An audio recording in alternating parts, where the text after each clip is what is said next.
Hello guys, welcome है आप लोगों का voice of trading and investing के 83rd एपिसोड में।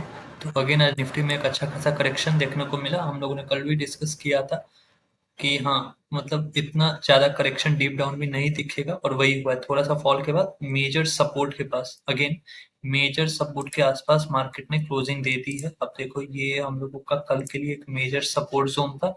ठीक है, होल्ड कर रहा था मार्केट वहीं पर। लास्ट टाइम में एक छोटा सा डिप देके वहीं पे क्लोजिंग आ गई है। ठीक है, तो ये है। अब इसको डिस्कस करने से पहले, ठीक है, आज एक स्टॉक डिस्कस करेंगे।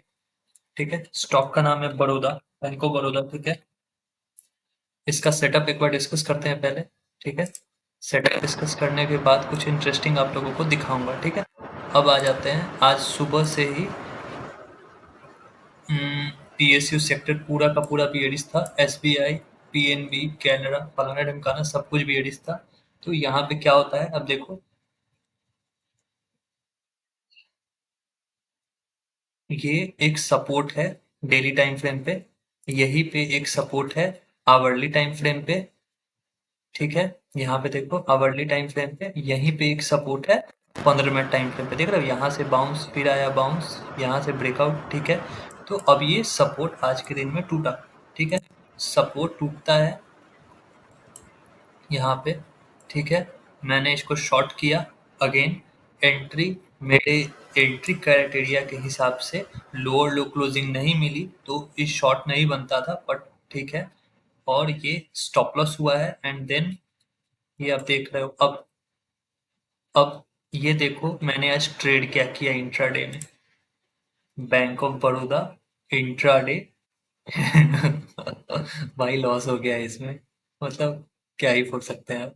ठीक है, अब इसका सेटअप एक बार समझते हैं, क्यों अपने सेटअप पे रहना बहुत ज्यादा जरूरी है, उसको एक बार देखते हैं। ठीक है, तो आपने देख लिया कि मैंने बैंक ऑफ बड़ौदा में ट्रेड लिया था, स्टॉप लॉस सेट हो चुका है। ठीक है, अब यहाँ पे देखते हैं। अगेन इसके साथ जब आप निफ्टी पीएसयू देखोगे तो वो भी एक बाउंस दिया और फिर फॉलो अप सेलिंग उसमें आई है। अब यहाँ पे देखो, सपोर्ट था, सपोर्ट पे से इसको हटाओ। अब देखो, मार्केट ऊपर से गिरते हुए सपोर्ट पे आया, एक बाउंस, ये क्या है, रिट्रेसमेंट है और फिर से लोअर लो क्लोजिंग मिलती है तो मैं शॉर्ट करता हूँ विद स्टॉप लॉस। यहाँ पे क्या हुआ, लोअर लो क्लोजिंग नहीं मिली। आप 15 मिनट में देखोगे तो देखो ये डोजी बन गया यहाँ पे। ठीक है, 15 मिनट टाइम फ्रेम में 5 मिनट्स में भी यहाँ पे क्लोजिंग नहीं आई। मैंने क्या किया, 10-20 के कैंडल पे ही इसको शॉर्ट कर दिया। अगेन आप मेरी एंट्री देखोगे, मत देखो, स्टॉप लॉस है तो क्या ही देखोगे, फिर भी बताता हूँ। ये जो मेरी एंट्री है इसी कैंडल पे हुई है। ठीक है, 45-10 पे, वहां से वन वे ऊपर गया है, स्टॉप लॉस हिट किया है। ठीक है, और उसके बाद देखो क्या स्टीप फॉल आया है, ये देखो। ठीक है, अब यहाँ पे गलती क्या, गलती एक ही है, यहाँ पे मेरे को लोअर लो क्लोजिंग नहीं मिली। मतलब एंट्री कब बनती, जब 10-15 के नीचे कोई कैंडल क्लोज करती, तब मेरे को रेड कैंडल क्लोज करती तो मेरे को एंट्री बन, तो मेरी एंट्री बननी थी। मैंने पहले ही बना ली, स्टॉप लॉस हिट हो गया मेरी। अगर सही सही एंट्री देखोगे तो मेरी एंट्री या तो ये 11:35 के कैंडल पे है। ठीक है, सेटअप के अकॉर्डिंग या तो 11:35 के कैंडल पे है जिसमें 2% का स्टॉप लॉस बन रहा है। ठीक है, या फिर रिट्रेसमेंट पे है जिसमें 1.5% का स्टॉप लॉस बन रहा है। ठीक है, यहाँ कहीं रिट्रेसमेंट पे 12-20, 12-30 में मैं शॉर्ट कर सकता था इसको। ठीक है, और उसके बाद जब मैंने शॉर्ट करता मैं तो अच्छा सा 1:5-6 फलाना ढिमकाना जो भी डायरेक्ट मिला। ठीक है, कहीं भी एक भी ग्रीन कैंडल का रिट्रेसमेंट नहीं है, बट अगेन सेटअप से थोड़ा सा हटा। ठीक है, स्टॉप लॉस हिट हुआ और फिर स्टॉक उसी मूवमेंट उसी डायरेक्शन में मूव किया है। ठीक है, तो ये एक एग्जांपल है कि हाँ, सेटअप जो है उस पे आपको रहना है। ठीक है, अब आ जाते हैं निफ्टी बैंक निफ्टी के लिए। तो निफ्टी बैंक निफ्टी में ना कुछ ऐसा, अब देखो, कल के लिए मेजर सपोर्ट ये है। ठीक है, इसके नीचे मार्केट जाएगा तो अब आप डेफिनेटली रख लो कि 24,300 दिखने वाला है आज के मूव के बाद। 90% चांस है कि 24,300, ये जो सपोर्ट जोन है, ये 24,300 दिखेगा। ठीक है, उसके बाद रेजिस्टेंस, मेजर रेजिस्टेंस जोन जो है वो ये है। ठीक है, ये मेजर रेजिस्टेंस जोन है। पहले सपोर्ट बना, सपोर्ट बना, बाउंस बैक आया 15 मिनट में, ब्रेकडाउन आया, रिटेस्टिंग पे वहीं पे देखो रिजेक्शन लिया, फिर से नीचे, फिर उसी के आसपास से नीचे, तो अब ये हम लोगों के लिए 24,500 का zone as a resistance act करेगा। ठीक है, अब यहाँ पे दो चीजें, अगर मार्केट फ्लैट खुल के ऊपर आना शुरू होता है तो कोई भी कंसोलिडेशन पुल बैक देखिए, अगर ब्रेकआउट आया तो 24,500 के टारगेट के लिए बाइंग होगी। नहीं, अगर मार्केट को नीचे जाना है तो अगर फ्लैट खुल के ब्रेकडाउन आ जाता है तो पहला टारगेट 348, दूसरा टारगेट 308 का। ठीक है, किसी भी कारण से गैप डाउन खुल जाए अगर 340 से 320 के जोन में, तो शॉर्ट मत करना जब तक ये 24,300 के नीचे ना जाए। ठीक है, अगर 100 पॉइंट का गैप डाउन खुल के 24,300 पे ही खुल जाता है तो फिर हम लोग एक बार के लिए बाइंग देख सकते हैं। बाइंग क्यों देख सकते हैं, आप देखो, ये एक मेजर यहाँ पे सपोर्ट एरिया की तरह एक्ट करेगा। ठीक है, जो कि 24,300 के नीचे 24,277 है। ठीक है, तो हो सकता है 270 जाए, वहां से मुड़ जाए, तो यहाँ पे शॉर्टिंग थोड़ा संभल के करना है। ठीक है, तो ये चीज है। ठीक है, गैप अप खुल गया 24,500 के पास, तो वेट करेंगे, 500 निकला तो अगला टारगेट 575, उसके बाद 632। ठीक है, ऐसे हो सकता है।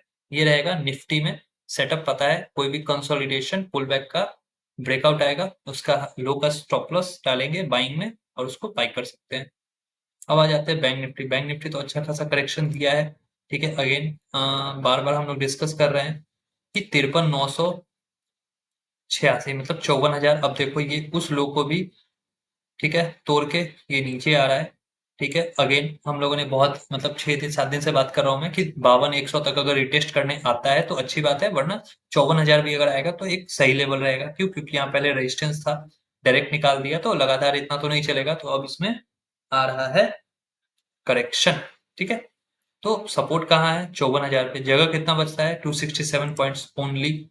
ठीक है, अब मैं क्या बोलता हूँ कि इसमें करने के लिए कुछ नहीं है। आज इतना करेक्शन आने के बाद कल मेरे को नहीं लगता है ये गिरेगा। ठीक है, अगर कल शॉर्टिंग मिलती है तो ज्यादा प्रेफरेंस कहाँ रहेगा? निफ्टी में ज्यादा। देखो आज ये 1600 पॉइंट गिरा है, हाई से हाई से 1600 पॉइंट गिरा है, क्लोजिंग बेसिस पे 813 पॉइंट नीचे बंद हुआ है।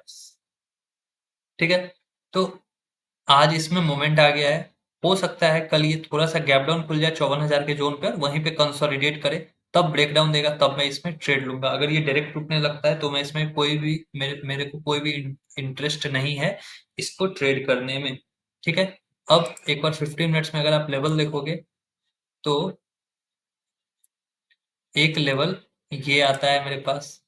ठीक है, सपोर्ट सपोर्ट टूट गया। ठीक है, 54,600 का। ठीक है, यहाँ पे आता है तो एक शॉर्टिंग का अपॉर्चुनिटी कैंडल देखना पड़ेगा। ठीक है, 5 मिनट में डोजी बन रहा है या इन्वर्टेड हैमर टाइप का कुछ कैंडल बन रहा है, तो यहाँ पे एक शॉर्टिंग अपॉर्चुनिटी मिल सकती है। ये निकलेगा तो अगला रेजिस्टेंस 54,800 है, फिर 54,900 है। बाइंग करना नहीं है क्योंकि ये बेरिश दिख रहा है। शॉर्टिंग भी अवॉइड करेंगे, कल मेरे को ये साइडवेज ही दिख रहा है। ठीक है, बट हाँ, 54,000 के आसपास आ जाए तब तो बिल्कुल शॉर्ट मत करना। अगर गलती से गैप अप खुल जाता है 54,500 के आसपास किसी भी रीजन से, और वहां पे से अगर शॉर्टिंग देता है, मतलब मान लो 54,500 पे खुला, रेड कैंडल बनी, कंसोलिडेशन, पुल बैक के बाद ब्रेक डाउन आ गया। ठीक है, तो पहला टारगेट 250, अगला टारगेट 54,000 के लिए आप इसको शॉर्ट भी कर सकते हो। ये एक अच्छा ट्रेड हो सकता है बैंक निफ्टी में। ठीक है, चलो, इतना ही था आज, ज्यादा कुछ है नहीं इसमें। ठीक है, मूड ऑफ है क्योंकि जो ट्रेड आप लो, हाँ, वो मतलब स्टॉप लॉस सेट कर दे और उसके बाद 10% गिर जाए तो भाई तकलीफ तो होगा। ठीक है, तो आज उसी के शोक सभा में के लिए थोड़ा सा वीडियो को छोटा रखते हैं। ठीक है, वीडियो पसंद आया तो वीडियो को लाइक करना, चैनल को सब्सक्राइब कर लेना। ठीक है, और शेयर करना अपने दोस्त के साथ। ठीक है, जिसको ट्रेडिंग सीखनी है। चलो, मिलते हैं कल के एनालिसिस वीडियो में। बाय।